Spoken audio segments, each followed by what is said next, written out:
ఎలా క్రియేట్ చేసుకోవాలి అనే విషయం ఈరోజు మాట్లాడుకుందామండి. ఫస్ట్ మనం ఏదైనా కంపెనీ క్రియేట్ చేసుకోవాలి అని అనుకుంటే ఇక్కడ F3 అని ఉంది కదండి, రైట్ సైడ్ F3 ప్రెస్ చేయండి. F3 ప్రెస్ చేసిన తర్వాత మీకు క్రియేట్ కంపెనీ అనే ఆప్షన్ చూపిస్తుంది, దాన్ని సెలెక్ట్ చేసుకోండి. ఇక్కడ మీరు ఏదైనా కంపెనీ ఇవ్వండి. నేను రాయలసీమ ఏజెన్సీస్ అనే కంపెనీ ఇస్తున్నానండి. రాయలసీమ ఏజెన్సీస్ అనే కంపెనీ ఇస్తున్నాను. మెయిలింగ్ నేమ్ అదే తీసుకుంటుందండి. అడ్రస్ అది కరెక్ట్గా ప్రాపర్గా ఏ అడ్రస్లో ఉండేది ఇవ్వండి. నేను నేతాజీ రోడ్డు తిరుపతి అని ఇస్తున్నానండి. ఇక్కడ స్టేట్ అడుగుతుందండి, ఆంధ్రప్రదేశ్. మీరు ఆంధ్రప్రదేశ్ అని ఇవ్వాలి.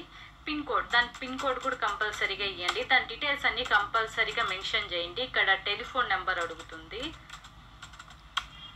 దాని ఫోన్ నెంబర్,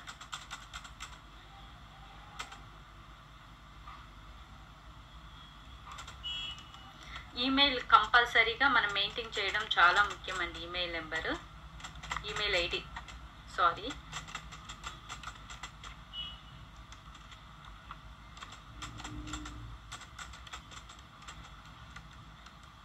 ఇక్కడ books every finance year start అయ్యేది వచ్చి ఏప్రిల్ నుంచి స్టార్ట్ అవుతుందండి. 1 ఏప్రిల్ స్టార్ట్ అవుతుంది, 31 మార్చ్కి ఎండ్ అవుతుంది.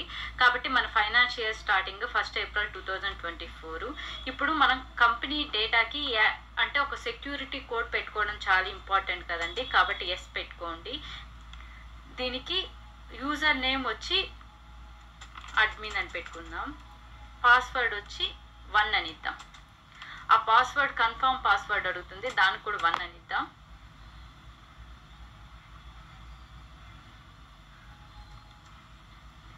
Enable Tally audit features yes అని ఇద్దామండి. నో అని ఇద్దామండి. ఇక్కడ బేసిక్గా కంపెనీ కరెన్సీ సింబల్ అనేది మనం ఇండియన్స్ కాబట్టి రూపీస్ ఇవ్వాలండి.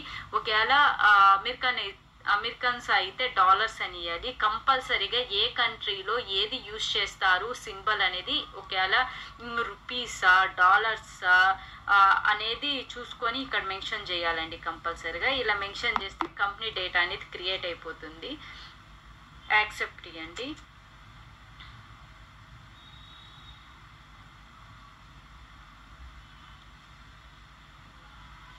చూసారు కదండి, మనం కంపెనీ క్రియేషన్ చేయగానే వెంటనే పాస్వర్డ్ అడుగుతుంది. ఇందాక 1 ఇచ్చాం కదండి, 1 ఇస్తే ఇట్లా కంపెనీ అనేది క్రియేట్ అయిపోతుందండి.